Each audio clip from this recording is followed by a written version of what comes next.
Iya, teman-teman terima kasih ya. Kemarin udah sempet, kok kemarin? Iya, udah sempat main yang ini apa namanya Sungai Buaya. Kalau kamu masih ingat gitu, gimana sih kesan-kesannya waktu kemarin main itu? Mungkin boleh cerita nggak apa yang dirasain atau mungkin gimana waktu apa main kesan-kesannya kayak gitu.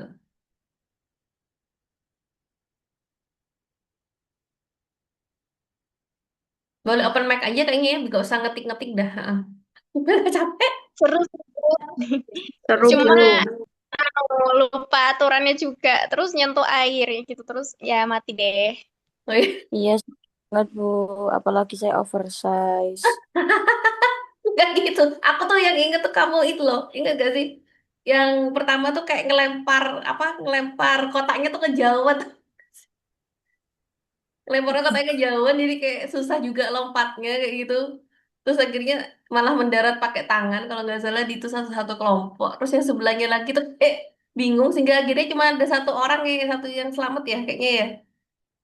Iya gak sih? Iya, Afra sama siapa itu?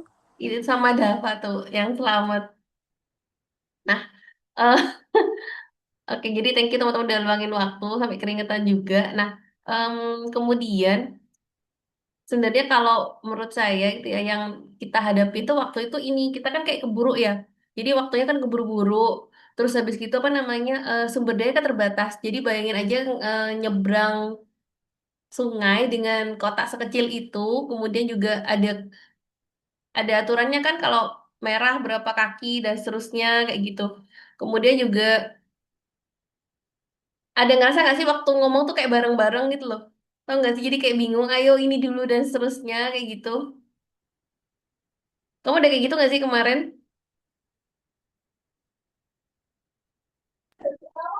Iya ada bu. Ada bu. Ini udah pada sore lemas-lemas semua ada. Oke, baik. Nah, itu sebenarnya kalau teman-teman menurutnya adalah bentuk pressure gitu atau tekanan. Jadi atau istilahnya kalau yang lebih keren itu adalah istilah stres gitu. Nah, secara nggak sadar ketika kita lagi stres atau dalam tekanan itu biasanya yang kadang berubah tuh kayak cara ngomongnya yang biasanya kalem, soft spoken, kemudian jadi berubah. Kemudian cara mendengarkan juga bisa berubah juga. Yang awal bisa fokus, bisa apa namanya attentionnya detail, tapi ternyata pada saat under pressure juga nggak bisa sepenuhnya mendengarin orang, bahkan juga sampai ngambil keputusan dan memperlakukan orang lain juga bisa beda kayak gitu. Nah, jadi intinya kita tuh nggak setenang kayak biasanya. Nah, tapi kira-kira itu kenapa kok bisa kayak gitu kan? Apa yang menjadi membuat kita tuh susah mikir, jernih, tapi pada saat stres kayak gitu. Nah, ini sebenarnya ada pertanyaan yang mendasar. Nah, mungkin boleh coba 2040 dikurangi 14 ada berapa?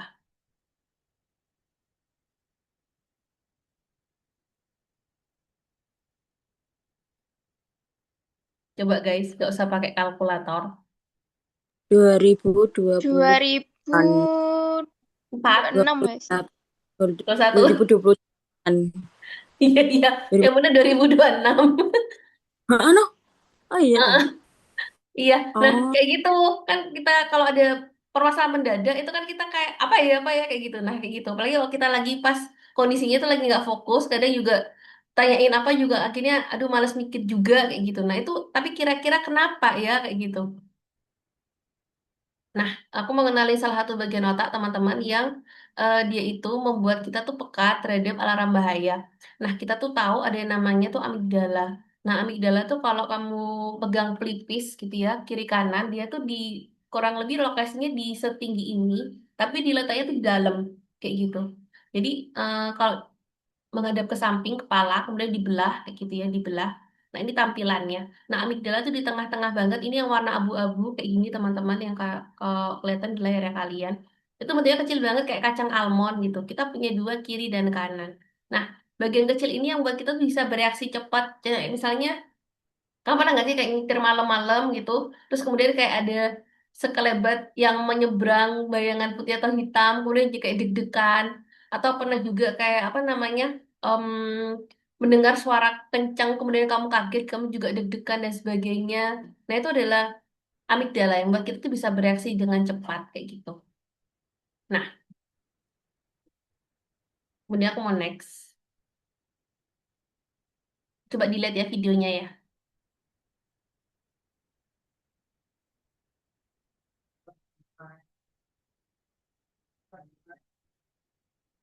Oke, mungkin boleh dilihat sekali lagi.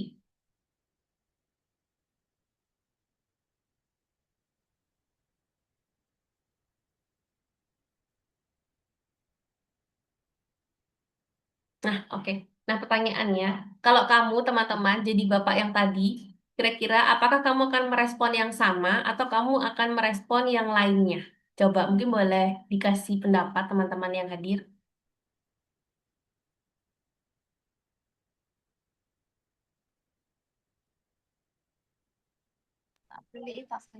Bengong dulu kali ya, Bu. Bengong dulu. Ha-ha. Oke. Sama, langsung Masih tonjok. mencerna kejadian. Oke. Itu Langsung. berarti kayak sorry ya, Wit, kayak kemarin ketemu pocong nggak sih? Iya sama. Jadi akhirnya nge-freeze dulu kayak gitu, dipikir dulu kayak gitu ya. Oke. Yang lain, terima kasih Widya. Langsung tonjok aja, Bu. Oke, Nggak apa-apa, langsung Bu. aja ya. Ha. Kamu setuju ya sama bapaknya ya? Ya, betul. Oke, oke, siap. Kalau yang lain kira-kira gimana? Maaf Bu, tadi videonya pas keputer di sini tuh agak macet-macet gitu, jadi kurang tahu itu tuh apa Oh, gitu. coba dilihat dulu sih coba. Udah lancar belum? Ini saya pakai kuota Bu, cuma emang kalau di Zoom terus videonya tuh jadi nih Oh gini gitu. kayak Mm-mm. Jadi ceritanya tuh ada bapak-bapak lagi lewat, kayaknya dia tuh semacam senator atau pemerintah gitu ya. Kemudian ada kayak situasi demo, kemudian ada masyarakat sipil tuh yang lempar telur. Nah, kemudian bapak itu nggak lama langsung em, menonjok yang tadi, yang ngelemparin telur. Nah, kayak gitu. Nah, coba kalau teman-teman dihitung, ini kira-kira berapa detik ya dari dia kelempar telur kemudian ketonjok coba.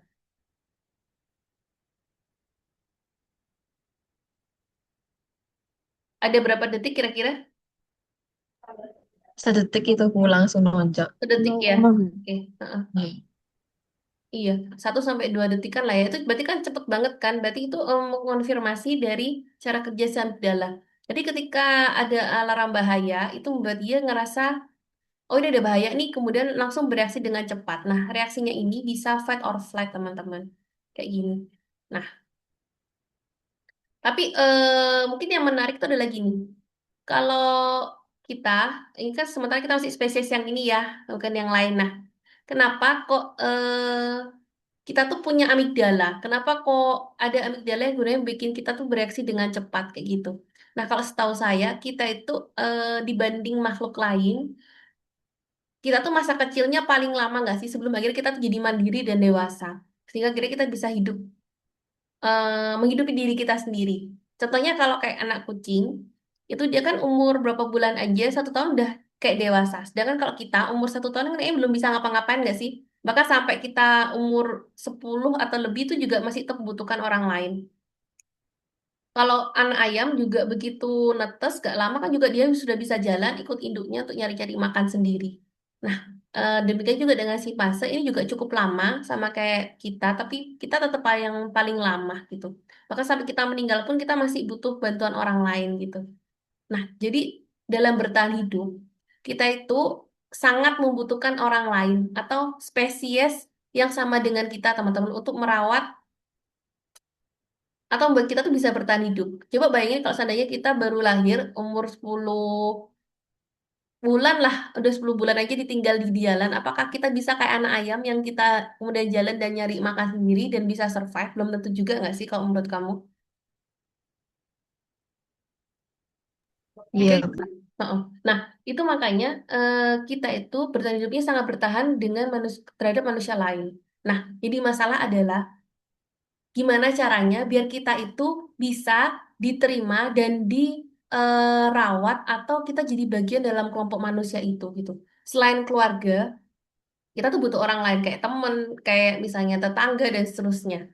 Nah, kadang survival itu nggak cuma ngomongin binatang buas, nggak cuma ngomongin apa namanya makanan dan seterusnya, tapi juga ngomongin penerimaan dalam kelompok. Bayangin kalau kamu nggak disukain sama masyarakat di sekitar kamu, nggak disukain keluarga kamu, nggak disukain tetangga kamu atau teman kamu, pasti kamu kan dikucilkan kan. Nah, kalau dikucilkan, otak itu secara naluriah dia tuh kan merasa kamu tuh dalam bahaya. Karena dia tuh tahu kalau kamu nggak dibantu orang lain, manusia lain, kamu akan dalam bahaya. Nah, makanya kadang hal-hal kayak gini yang tadi itu juga dipandang sebagai bahaya. Karena orang yang dilempar telur itu yang hilang itu sebenarnya bukan nyawanya, tapi harga dirinya. Ya nggak sih? Nah, ketika orang tuh kehilangan harga diri, kepercayaan diri, atau nilai diri, akhirnya dia tuh kayak, aku tuh gak dihargai orang, sehingga akhirnya dia tuh nggak bisa jadi bagian dalam kelompok gitu. Saya, entah, pause dulu.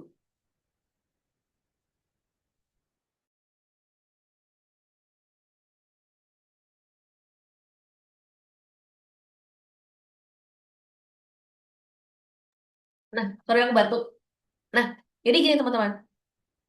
Kenapa kok penerimaan dari orang lain itu menjadi penting?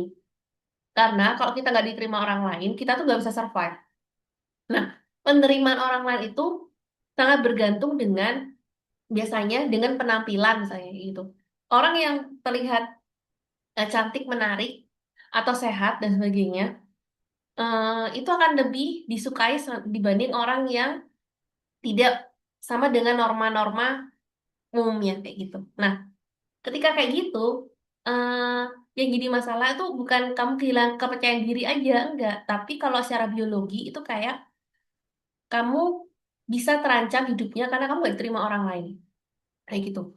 Nah, sehingga akhirnya muncul masalah-masalah psikologi yang kayak misalnya FOMO lah, kemudian kayak comparison lah, kayak gitu. Kemudian kalau yang segera diteliti juga ya, apa ketidakpuasan terhadap tubuh lah, kayak gitu. Nah, itu semua variabel psikologi yang sebenarnya berakar dari masalah biologi, yaitu kalau kita nggak diterima orang, kita nggak bisa survive, kayak gitu. Nah, kemudian yang kedua juga kenapa kadang kamu ngerasa kalau ini presentasi mau maju tuh deg-degan misalnya, atau mau ikut lomba juga deg-degan, atau kamu speak up juga kayak ada tantangan atau kendala gitu ya. Nah, itu kemudian merujuk lagi ke rasa malu atau takut gagal. Nah, orang kalau saya dilihat lebih bodoh atau lebih nggak pinter dibandingin sama manusia lain, manusia kan mikir, ih dia bodoh ya, aku nggak usah temenan sama dia atau nggak usah jadiin teman satu kelompok lah atau apalah. Nah, itu lagi-lagi kalau nggak punya teman, nggak punya kelompok, nggak akan bisa survive gitu. Jadi makanya kamu takut. Ini pendapat aku ya. Jadi kayak eh masalah dari psikologi yang kayak tadi beberapa hal tadi itu sebenarnya merujuk kepada masalah survival atau bertahan hidup aja sebenarnya. Jadi kalau seandainya kamu takut, kamu presentasi gagal, atau kamu apa yang membuat kamu rasa malu, atau kamu diejek, atau apa sebenarnya, itu nggak cuma ngomongin tentang harga diri, nggak cuma ngomongin tentang kepercayaan diri, tapi juga yang terserang itu adalah basic insting survival kamu gitu.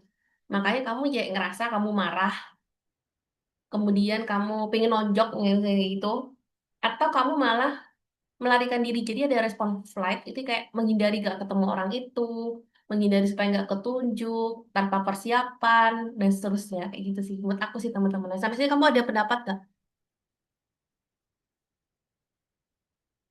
Atau kamu ngerasain yang sama gitu kira-kira, ada nggak pengalaman kayak gitu? Iya Bu, ada misalnya kalau pengen bertanya, terus kadang tuh udah merasa, kadang kalau mau bertanya itu kita juga udah mikir jawabannya dan takutnya nanti itu jawabannya sepele kayak gitu. Kadang jadi males ah nggak usah tanya, aku udah tahu jawabannya apa kayak gitu. Jadi kadang jadi males bertanya kayak gitu Bu. Jadi kayak kompleks aja ya berarti ya, salah satunya nggak cuman karena ngerasa malu atau takut aja gitu ya, kayak ngerasa udah nggak ada yang bisa di sesuatu yang baru dan memantik gitu ya. Oke, oke, baik. Thank you, teman-teman. Nah, mungkin ini melanjut lagi ke seterusnya. Nah, pengen balik ke pertanyaan yang tadi. Kenapa kok kita tuh susah mikir ketika kita under stress gitu ya? Nah, aku menemukan bahwa ternyata kinerja otak itu kayak ada apa ya, ada on off-nya gitu loh. Jadi ketika misalnya kamu ada stres, kan yang nyala tuh kan amigdala dan berbagai macam sistem stres gitu ya. Akan tapi ketika stresnya itu dalam kondisi yang benar-benar mengagetkan atau stresnya tinggi, itu malah membuat bagian otak lain tuh off atau offline gitu. Offline maksudnya tidak bisa diakses atau mungkin interaksi jaringannya itu kayak nggak kuat gitu sehingga dia nggak bisa menjalankan fungsinya dengan maksimal. Nah, bagian otak yang bikin kita bisa mikir, bikin kita bisa ngambil keputusan dengan tepat, yang bikin kita bisa merencanakan sesuatu itu ada namanya PFC kayak gitu. Nah, jadi mungkin ini jadi menjelaskan kenapa kok kita dalam kondisi stres kita tuh kayak nggak tahu mau ngapain kayak gitu. Karena bagian otak CEO-nya ini, si PFC-nya ini offline gitu. Nah, gimana kita mau melakukan sesuatu atau mengerjakan sesuatu ketika dia tuh offline kayak HP. Jadi kita nggak bisa ngakses informasi, kita nggak bisa ngegame yang online ya nggak sih? Karena dia offline kayak gitu. Gitu kira-kira teman-teman. Nah, kemudian ini. Nah, kalau ngomongin tentang PFC, sebenarnya ada banyak fungsinya. Ini aku ngambil beberapa aja yang saya sarikan dari beberapa jurnal. Nah, ini fungsinya PFC. Jadi kalau kamu sedang melakukan fungsi perencanaan, saya ini ya, yang gampang aja deh. Oh, ntar lagi jam segini mau ikut Zoom, ntar lagi juga mau ikut kuliah, nanti habis kuliah mau ngapain, ngapain gitu. Nah, itu yang lagi bekerja salah satunya juga adalah yang PFC, tapi yang bagian ini, kayak gitu. Atau kamu merencanakan masa depan. Oh, tahun ini mau ini, 5 tahun lagi mau ini, nah kayak gitu tuh. Nah, itu semua perencanaannya kayak gini. Termasuk juga perencanaan yang gampang, kayak misalnya mau masak mie instan, itu kayak nyalain airnya dulu, kemudian setelah ini mau masukin industrinya itu juga saatnya dari PFC, teman-teman. Terus kemudian yang kedua itu ada fungsi yang lain, yang ini kendali diri dan seterusnya kayak gitu. Nah, PFC ini juga satu dibilang kayak fungsi otak sosial. Jadi misalnya kamu pernah nggak sih kayak kamu udah sebel banget sama orang atau marah banget sama orang gitu ya. Sebenarnya dalam hati udah pengen nonjok atau mungkin ngomong-ngomong yang meluapkan emosi, tapi kamu mikir ah kalau ngomong ini ntar dia balas atau mungkin dia bakal marah dan seterusnya kayak gitu. Jadi akhirnya kamu mengendalikan diri. Nah, itu juga fungsi PFC gitu. Terus sama juga ada lagi fungsi yang lain. Ini kayak ini ngatur mood, motivasi dan seterusnya. Jadi kayak perlu nggak sih aku tuh berpendapat di kelas, pentingnya buat aku tuh apa kayak gitu ya. Nah itu juga satunya ini dia tuh ngukur situasi itu perlu dilakukan atau enggak kayak gitu. Ada benefitnya enggak? Hitung-hitungan ruginya gimana? Nah itu juga fungsi PFC teman-teman. Sama terakhir yang sedikit aku pingin cerita tuh yang ini fungsi default network. Nah, kamu pernah nggak sih ngerasain kalau kamu tuh pikirannya mulai macem-macem atau mulai mikir, "Oh, putus ya?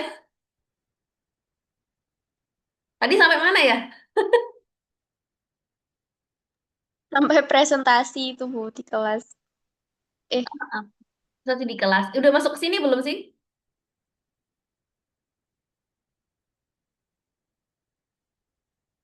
Udah masuk yang ngomongin ini belum ya?